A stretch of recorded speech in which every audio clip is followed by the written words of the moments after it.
Hello everyone, स्वागत है आपका हमारे चैनल परफेक्ट फार्मेसी पे। मैं हूं सुनीता कंवर और आज की वीडियो के अंदर हम लोग मेडिसिनल केमिस्ट्री सेकंड की जो फर्स्ट यूनिट हम लोगों ने स्टार्ट करी थी उसी को कंटिन्यू करेंगे। तो इससे पहले एक वीडियो के अंदर हमने एंटी हिस्टामिनिक एजेंट्स का ब्रीफ इंट्रोडक्शन देखा था। देन हिस्टामाइन क्या होता है, उसके रिसेप्टर्स कौन कौन से होते हैं, एंड जो रिसेप्टर्स है उनका डिस्ट्रीब्यूशन ह्यूमन बॉडी के अंदर किस तरीके से होता है वो सब हमने डिस्कस कर लिया है। आज की वीडियो के अंदर सबसे पहले तो हम एंटी हिस्टामिनिक एजेंट्स का कंप्लीट क्लासिफिकेशन देखेंगे। उसके बाद में H2 रिसेप्टर एंटागोनिस्ट जो होते हैं उन्हें कम्प्लीटली डिटेल के अंदर हम आज की वीडियो के अंदर डिस्कस करेंगे। एंड देन नेक्स्ट वीडियो के अंदर हम H1 रिसेप्टर एंटागोनिस्ट जो हैं उन्हें कम्प्लीटली डिटेल के अंदर डिस्कस कर लेंगे। तो इसके साथ हमारा क्या होगा, एंटी हिस्टामिनिक एजेंट्स वाला टॉपिक जो है वो कंप्लीट हो जाएगा। ठीक है, तो सबसे पहले एंटी हिस्टामिनिक एजेंट्स जो हैं वो क्या होते हैं। तो एंटी हिस्टामिनिक एजेंट्स जो हैं ये ऐसे ड्रग्स या फिर एजेंट्स होते हैं जो क्या करते हैं, हिस्टामाइन के जो रिसेप्टर्स होते हैं H1 हो गए, H2 हो गए, H3 हो गए, H4 हो गए, इन रिसेप्टर्स को ब्लॉक कर देते हैं एंड हिस्टामाइन की जगह खुद जाकर के वहाँ पर बाइंड हो जाते हैं। ठीक है, तो हिस्टामाइन जो एक्शन प्रोड्यूस करता है उसे प्रोड्यूस नहीं करने देते एंड उसके एक्शन को ओपोज करते हैं। ठीक है, तो वो ड्रग्स और एजेंट्स जो है उन्हें एंटी हिस्टामिनिक एजेंट्स कहा जाता है।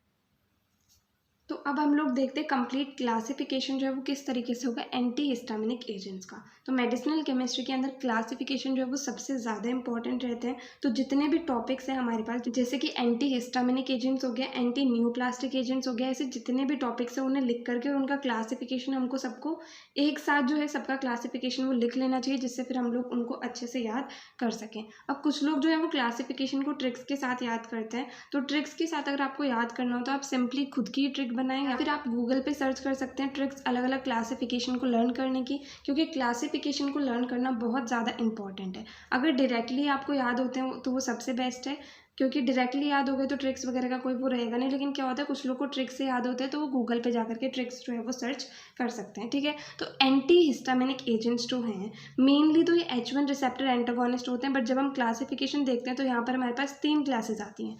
फर्स्ट आती है H1 रिसेप्टर एंटागोनिस्ट, सेकेंड आती है H2 receptor antagonist and third आती है H3 रिसेप्टर एंटागोनिस्ट। अब ये जो है ये हमारे सिलेबस के अंदर नहीं है, तो सिर्फ क्लासिफिकेशन के अंदर हम लोग लिख सकते हैं H3 रिसेप्टर एंटागोनिस्ट एंड इसके अंदर 2 ड्रग्स आती हैं, थायोपैरामाइड एंड वेरोगामिन।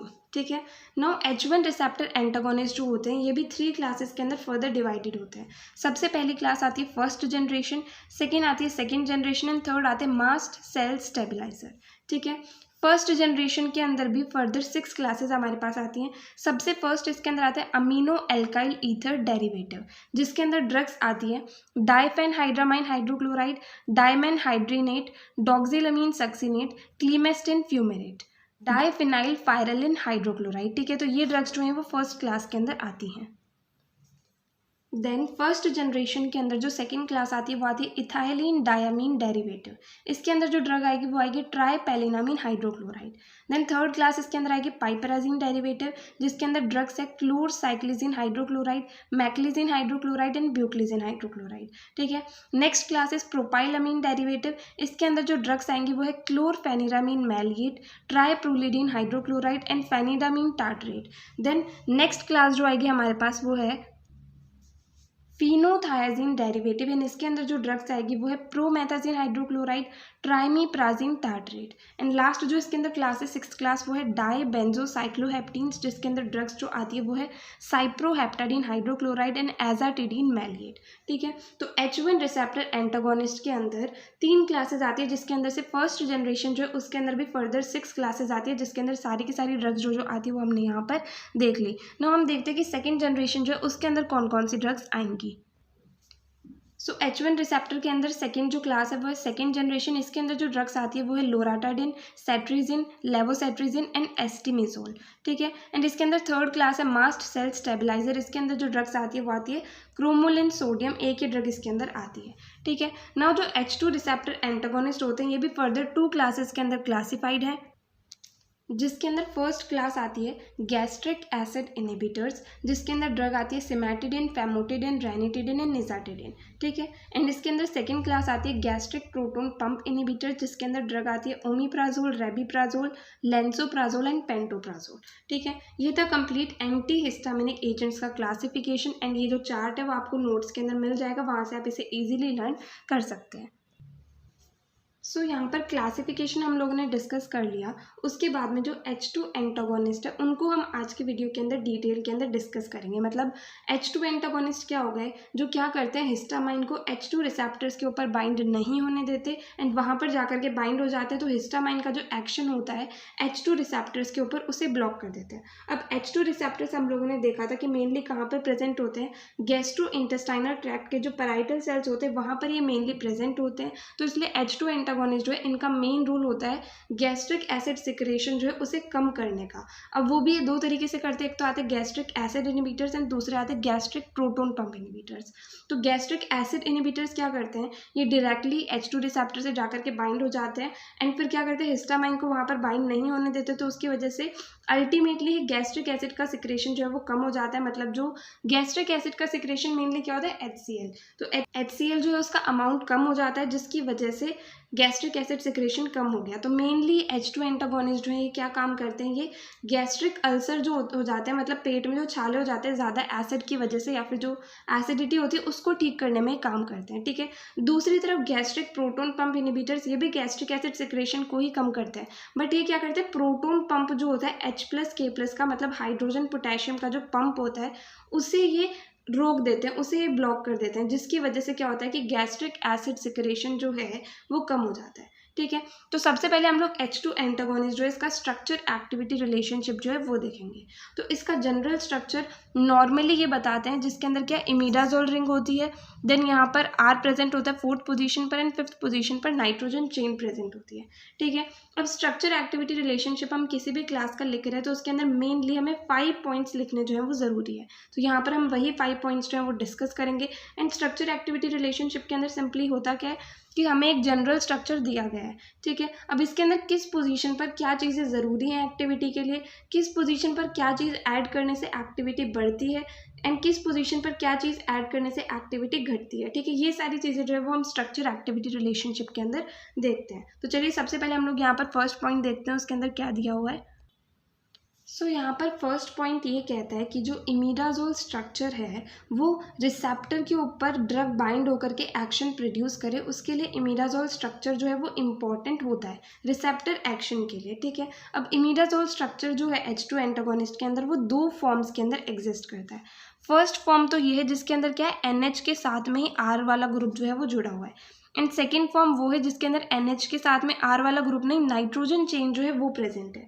ठीक है, अब जो फॉर्म फर्स्ट होता है, जो ये वाला फॉर्म होता है, ये ज़रूरी होता है H2 एंटागोनिस्ट एक्टिविटी अच्छी हो उसके लिए। ठीक है, अब जो यहाँ पर R है, अगर यहाँ पर मिथाइल ग्रुप मतलब CH3 ग्रुप को सब्सटीट्यूट करा जाता है तो कंपाउंड जो है वो ज़्यादा पोटेंट हो जाता है, मतलब ड्रग जो है वो ज़्यादा इफेक्टिव हो जाती है अगर R की जगह मिथाइल ग्रुप को लगाया जाता है। तो जैसे कि हम सिमेटिडिन का स्ट्रक्चर देखते हैं, सिमेटिडिन जो है ये बहुत ज़्यादा इफेक्टिव ड्रग होती है, इसमें R की जगह पर क्या होता है, मिथाइल ग्रुप जो है वो प्रेजेंट होता है। जैसे यहाँ पर ये जो है ये सिमेटिडीन का स्ट्रक्चर दिया गया है, इसके अंदर ये है इमिडाजोल रिंग।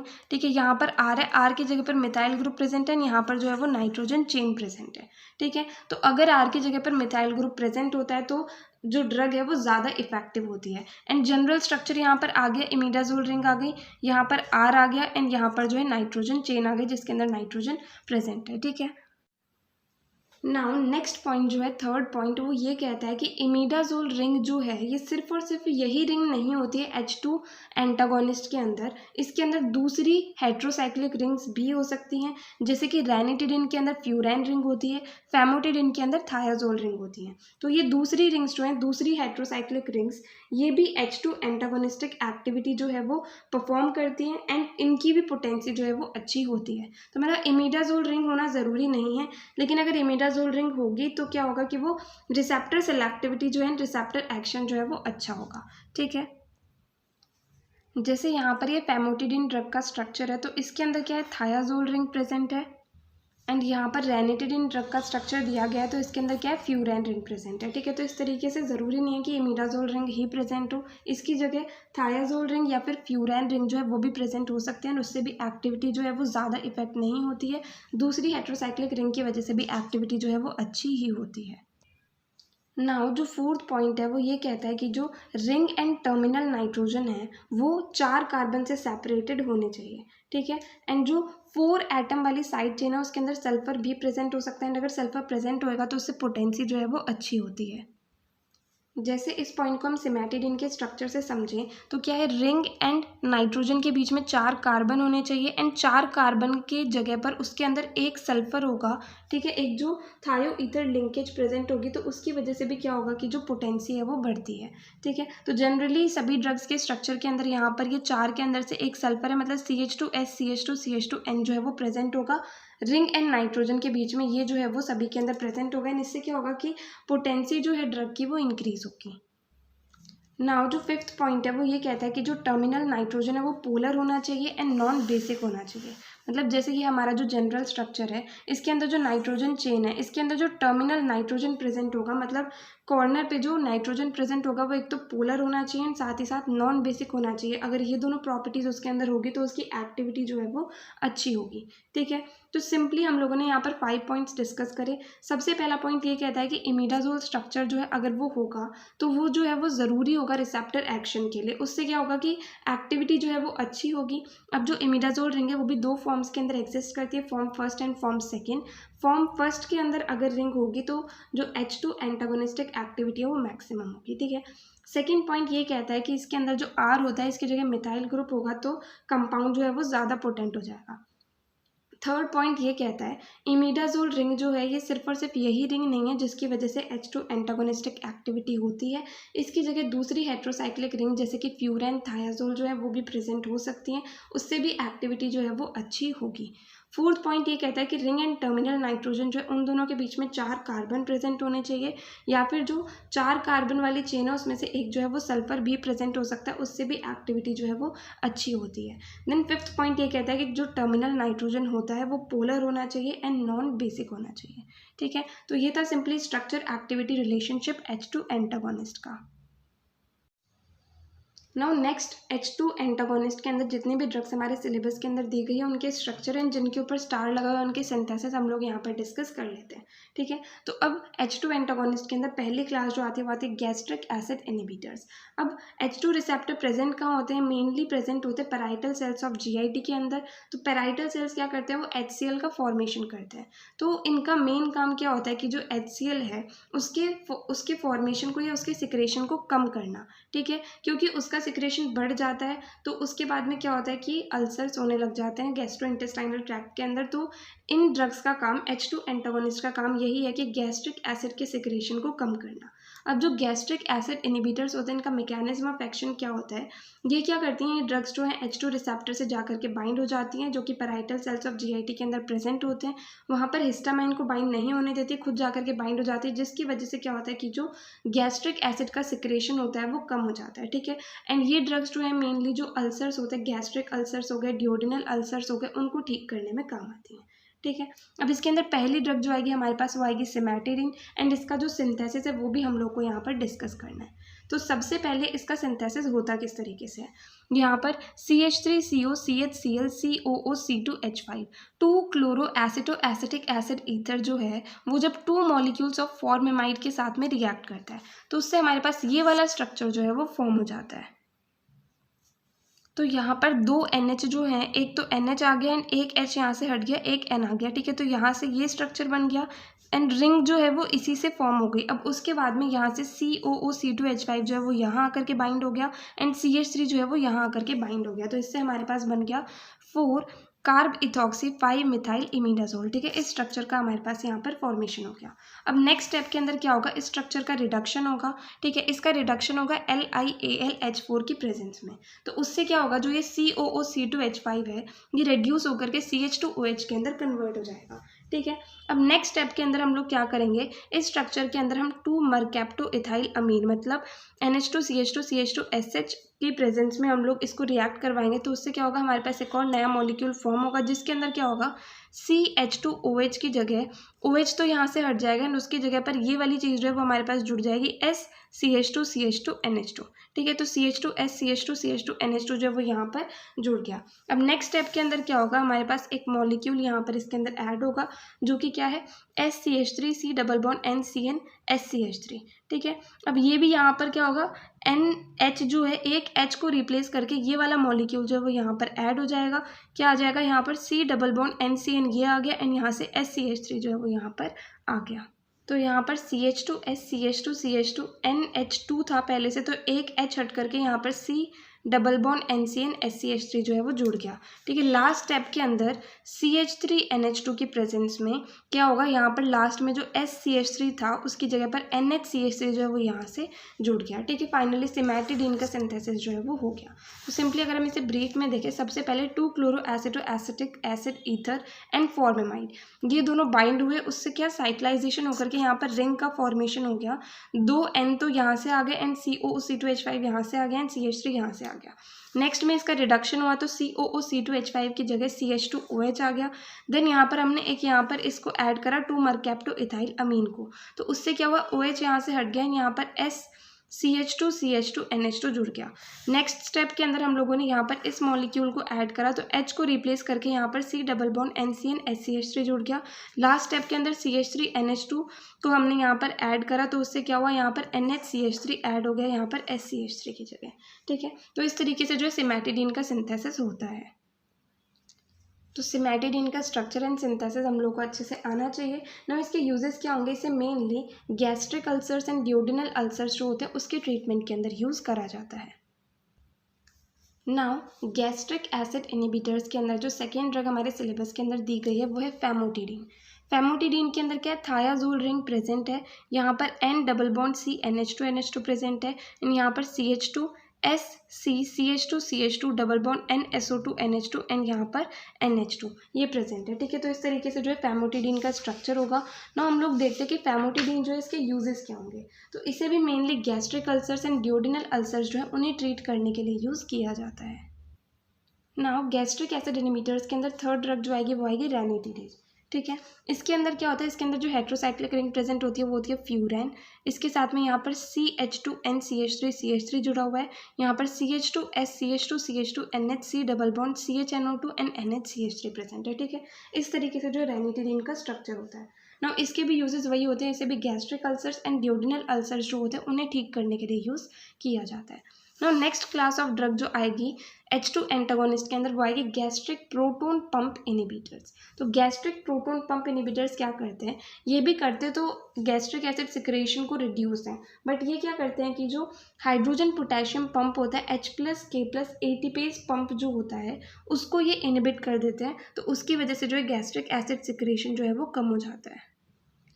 सो गैस्ट्रिक प्रोटोन पंप इनिबिटर्स का सिंपली मैकेनिज्म ऑफ एक्शन क्या होगा, ये ऐसे ड्रग्स या एजेंट्स होते हैं, क्या करते हैं, जो H2 रिसेप्टर प्रेजेंट होता है पैराइटल सेल्स ऑफ GIT के अंदर, वहाँ पर जाकर के बाइंड हो जाते हैं, हिस्टामाइन को वहाँ पर बाइंड नहीं होने देते एंड वहाँ पर बाइंड होकर के क्या करते हैं, जो H+K+ एटीपेज पंप होता है उसे ये इनिबिट कर देते हैं, जिसकी वजह से जो गैस्ट्रिक एसिड का सिक्रेशन होता है वो भी इनिबिट हो जाता है।